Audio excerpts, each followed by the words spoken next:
Muy buenos días, bonito estar con ustedes el día de hoy, empezando la semana bien, pero además en este recinto.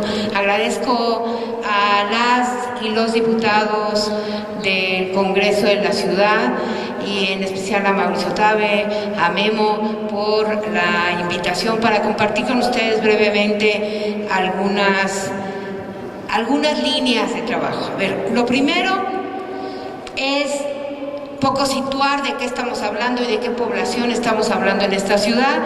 En esta ciudad de casi 9 millones de habitantes aproximadamente, el 8% son niños y niñas menores de 6 años, es decir, en primera infancia. Pero si lo vemos por delegación, esta proporción varía. Y esta proporción varía porque en el caso, por ejemplo, de Coajimalpa, Tláhuac, Xochimilco y Milpalta, el porcentaje y la proporción de niños pequeños supera el 10%, ¿ok?, de la población total. Entonces eso nos da una idea en términos de el alto peso que tienen en general estos niños que generalmente no vemos o vemos a través de los adultos, pero que son importantes para este país y también importantes para esta ciudad. Y aquí el primer planteamiento a cualquier observación de lo que venga. Tenemos que tomar en cuenta para legislar y para las políticas públicas que esta ciudad no es lo mismo en Benito Juárez que en Milpalta, que no es lo mismo Iztapalapa que la Miguel Hidalgo. Entonces, en esas lógicas tenemos que tener estas miradas de una ciudad que de repente queremos tomar en una sola foto y como nos vemos aquí, somos muchos rostros y muchas cosas diferenciadas. Lo segundo es que lo que yo voy a comentar con ustedes tendría que ver con dos cosas: qué se puede hacer y cómo empujar cuestiones que tengan que ver con política pública, pero sobre todo cuestiones que tienen que ver con la legislación, la norma, el trabajo de los congresistas, quienes de hecho lo quieren entrar, y pues el foro es una demostración de eso. Primero, no es nada más y a qué tenemos que apuntar en términos de cuando hablamos de educación temprana. Lo primero es a que la educación temprana no es por sí sola la agenda. La primera infancia, como todo en general, pero sobre todo en la primera infancia, ustedes lo saben, la integralidad es lo más importante. ¿Por qué? Porque un niño desnutrido pues tiene efectos, no nada más en su salud, sino en su aprendizaje y en este caso en la etapa más importante de su desarrollo. Por lo tanto, cuando hablamos de educación temprana infantil, tenemos que hablar en su conjunto de todo lo que tendríamos que estar mirando alrededor de la primera infancia, que tiene que ver no nada más con la educación, sino básicamente todo lo que involucra el desarrollo y el crecimiento, en una etapa fundamental para la vida de los seres humanos. Entonces, apunto, si vamos a hablar de leyes, revisemos la ley de primera infancia de la ciudad. En esa lógica, revisemos la ley de prestaciones de servicios, y valoremos si necesitamos más bien integrarla en una. Dos, tendríamos que estar hablando de la ley de cuidados, ya lo decía y lo mencionaba la diputada Janet. Tendríamos que estar hablando de la ley de educación, tendríamos que estar hablando de la ley de salud y tendríamos que estar hablando también del sistema de derechos humanos de la ciudad y también, ¿qué creen?, de la ley de planeación, porque ya lo decía el diputado Tabe, recursos pocos y ni siquiera los tenemos bien cuantificados. El sistema de planeación, por lo tanto, con esta mirada de primera infancia, tiene que tenerla para poder aportar mayores recursos. Y en esta lógica de integridad, déjenme compartirles rápidamente algunos datos de importancia. La última encuesta, digamos, fuerte que tenemos sobre primera infancia, que son muy pocas en el país y en la ciudad, es la encuesta nacional de niñas, niños y mujeres, la ENIM, que hizo conglomerados. Es una encuesta que se trabajó con UNICEF, y en el caso de la Ciudad de México acordó tanto con el Instituto de Salud Pública, con UNICEF, que hubiera datos solamente para la ciudad. Por lo tanto, tenemos muy buena información ahí. Es una encuesta del 2016. De los conglomerados de indicadores, la ciudad no le va mal. No le va mal. De 9 de los 12 indicadores, estamos por arriba de la media nacional, aunque por ejemplo, en el indicador del involucramiento de los padres en la crianza en primera infancia, la media nacional es del 15% y nosotros tenemos como el 17%, le va mal al país y le va mal a la ciudad y por lo tanto pues tampoco quiere decir que cantemos victoria. Pero déjenme mencionar rápidamente los tres en donde estamos abajo de la media nacional. Uno es inmunizaciones, o sea, vacunación, ¿no? Tenemos un problema de vacunación, y nosotros decimos, ¿cómo estamos peor que las comunidades chiapanecas? Por una simple razón. El Sistema Nacional de Vacunación en comunidades lejanas, ustedes lo saben, hay semanas, por lo menos 2, van los grupos y van a los centros, a las casas, a las mismas comunidades a poner las vacunas. En el caso de la ciudad, somos los ciudadanos, los papás, las mamás o quienes estemos al cuidado, quienes tendremos que hacernos cargo de llevarlos a los centros de salud o con nuestro médico para que se vacunen. Y entonces allá hay una brecha que tiene que ver con la cultura, pero también una brecha que tiene que ver con que no hemos ideado un sistema de salud que diga, hay zonas en esta ciudad donde tenemos que ir a tocar la puerta otra vez, ¿no? Para que haya vacunación. Y eso sucedía, por ejemplo, todavía yo cuando era niña o en los años 80, cuando todavía en las colonias populares, ustedes se acuerdan, iban y nos tocaban en la puerta para que vacunáramos.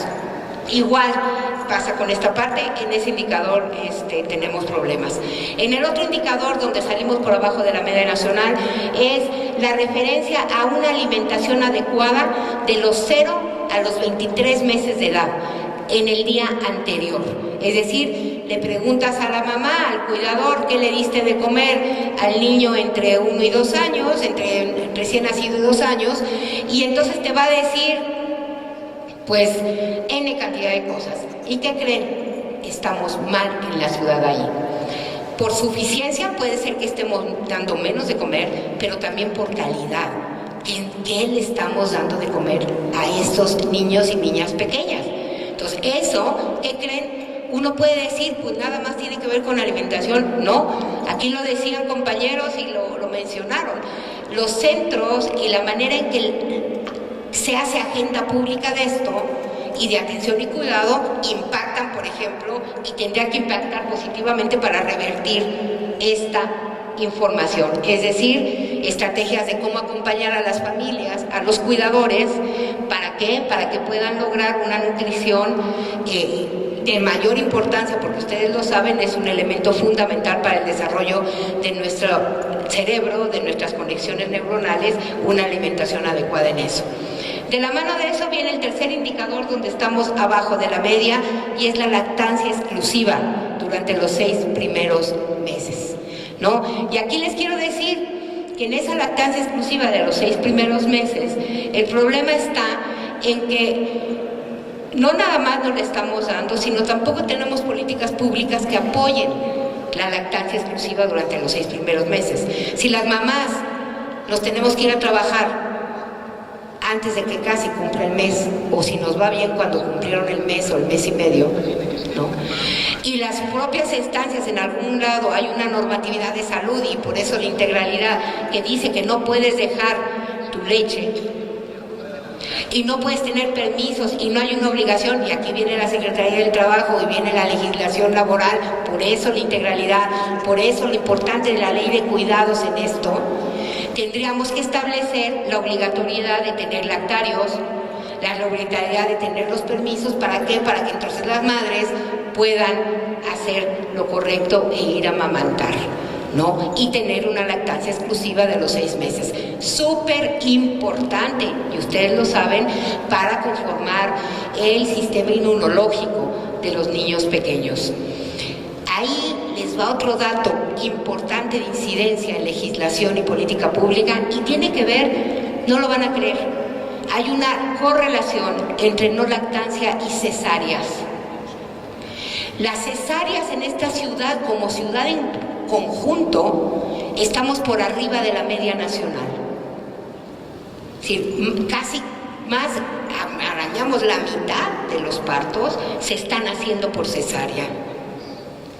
Y lo que pasa cuando se hacen con cesárea no es nada más que perdemos la oportunidad de que los niños tengan una primera vacuna inmune al pasar por el tracto, sino que también disminuyen, y ustedes lo saben, la parte de la lactancia. Entonces hay una vinculación en las dos cosas, y mucho más importante, y es que los datos en la ciudad nos hablan que si en general en la ciudad estamos bajos en lactancia, o digamos estamos altos en cesárea, si nos vamos a Tláhuac, si nos vamos a Milpalta, si nos vamos a Coajimalpa, los datos son mayores. ¿Y saben por qué?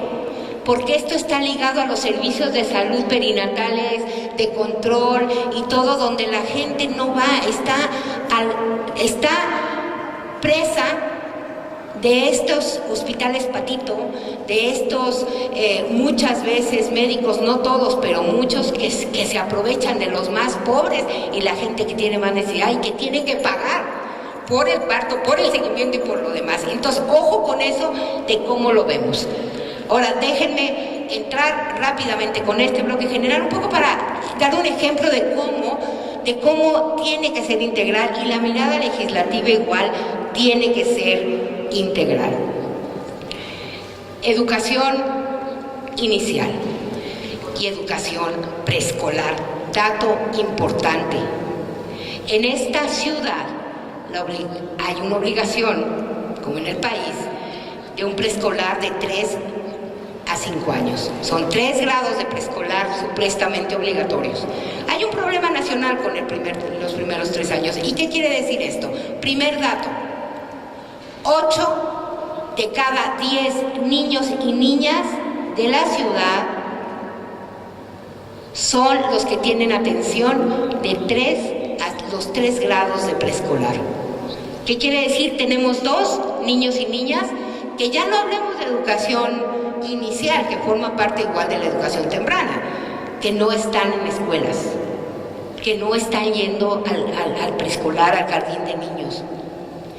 Tenemos también ahí una diferencia.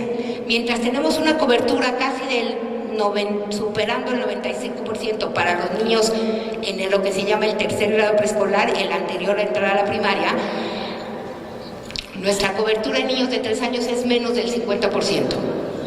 O sea, solamente la mitad tienen la oportunidad de empezar a hacer cosas que estimulan su desarrollo, porque parte fundamental de la educación inicial, de entre más chicos está el juego, está lo lúdico, está todo lo que les desarrolla cosas y herramientas que les va a servir después. ¿Dónde está la izquierda? ¿Dónde está la derecha? ¿Qué color es este? Todo eso tiene sentido, que les va a ayudar después a tener trayectorias escolares más exitosas, y eso está probado en otros lugares. En educación inicial, deudas completas. Tenemos alrededor de una cobertura de más o menos en el sistema público de la ciudad, de una cobertura, si lo hablamos en proporción, que no llega al 5% de la población potencial. De estas que sí atendemos, a los que sí atendemos, el 6 de cada 10 los atendemos con los CADIs y esto que desarrolla el gobierno de la ciudad, 2 de cada 10 con los centros comunitarios y otros 2 de cada 10, el restante, con lo que era el esquema mixto de Sedesol, estancias infantiles. Luego de eso, ahí está, esos son datos del año pasado, y este año estamos todavía, pues no tenemos datos de cómo se esté moviendo, pero tendríamos que estar dando seguimiento a esa lógica para incrementarla. Bien decía el diputado Tabe, lo importante aquí es que todo mundo tendríamos que tener la posibilidad de tener el servicio a terceros. ¿Sí me entienden? No que todo mundo tengamos la obligación de llevar a nuestros hijos a centros de desarrollo infantil cuidados por terceros. ¿Sí? ¿Qué es lo que está pasando? Tenemos que diversificar el cómo estamos viendo esta atención de cuidados. Tienen que ser cuidados con terceros en lo tradicional, pero en esta ciudad y en este país en general, y no me van a dejar mentir aquí los expertos, ¿no? Lo que nos hace falta es mirar la mirada comunitaria, también de promotores casa a casa, de gente que vayan y te toquen y te toca la vacuna, que vayan y te toquen y te revisen a ver qué le diste hoy, no, mira, tienes que darle y que vayan y te toquen y te cuiden del estrés. Porque las que hemos criado primera infancia sabemos lo que eso implica. Sabemos que la demanda es alta y que en una ciudad como la nuestra, en donde el estrés es increíble, donde nos vamos con la angustia, donde regresamos, necesitamos contención. Porque el dato es, paradójicamente, que los niveles más altos de violencia física hacia los niños se dan en la primera infancia. Y entonces necesitamos cuidados también para nosotros cuidar mejor. ¿Ok? Entonces finalizaría y redondearía nada más con esta parte. Yo estoy en tiempos, mucho que hablar, yo creo que esto es una agenda amplia, son simplemente flachazos. Y bueno, ¿qué pasa con la política pública? Y ahí es donde tendríamos que estar dando seguimiento también. Si ustedes revisan el programa estatal, el programa de la Ciudad de México de Desarrollo, hay un compromiso de la ciudad para hacer y ampliar tal cobertura y hacer una parte de universalidad en términos de la atención a primera infancia. Hay otra parte que habla de cómo van a mejorar todo lo que son los programas de educación inicial y cómo van a estar integrados la educación inicial con el sistema de cuidados. Hay otra parte que habla de que va a haber un apoyo a los centros comunitarios y cuestiones así, y yo los invitaría y las invitaría a que revisemos lo que está poniéndose, porque ahí está incidencia en política pública, ¿no? Se puede incidir poniendo aportaciones, pero también se puede incidir haciendo seguimiento y supervisión de lo que se está diciendo que se va a hacer. Por lo tanto, pues ahí hay líneas, hay una línea y hay varias estrategias que en términos de lo escrito hablan que hay un compromiso para esta agenda. Aprovechemos y caminemos de la mano de lo normativo, caminemos de la mano de lo que tiene que ver la incidencia en políticas públicas, todo, les vuelvo a recordar, con una visión de integralidad. Yo soy no me gusta mucho hablar de que las cosas son para siempre. Ni siquiera en la parte genética, en lo que antes decía, no, pues lo que ya traes ahí ya lo trajiste para siempre, es verdad. Hay hoy, desde hace 20 años, estudios de una cosa que se llama epigenética, que habla de que, pues sí, tú traes tu información en los genes, los desarrollaste, pero el tipo de conexiones que haces, la flexibilidad que generas con esa información, lo que apagas o lo que prendes con eso, se da con la relación al medio ambiente. Y esto surgió de estudios para ver cómo nos estamos componiendo, si los estudios en seres humanos están en desarrollo. Esto inicia con unos ratoncitos y déjenme con eso concluir. Los estudios hablaban y estudiaron un grupo de ratoncitos que tenían el cuidado de las mamás y con sus crías. Es decir, los lamían, los cuidaban, los procuraban, le llevaban el pedacito de aserrín. Y el otro que no tenía y que no tuvo esos cuidados. Cuando esos ratoncitos chiquitos que recibieron los cuidados pertinentes crecieron, eran y manejaban mayor el estrés, ¿no?, su comportamiento, que los otros. ¿Qué quiere decir esto? Que finalmente, ni aunque nuestros genes vinieran, siempre tenemos la oportunidad de construir para bien. Y la oportunidad con los indicadores científicos, no de creencias, es que tenemos una apuesta fundamental en nuestros primeros 1000 días. Estos 1000 días a los que debemos apostar, con lo que debemos de cuidar y con lo que yo personalmente les agradezco a muchas y muchos de los que están aquí, que dan su día a día y su vida por los niños y las niñas de primera infancia de esta ciudad. Muchísimas gracias.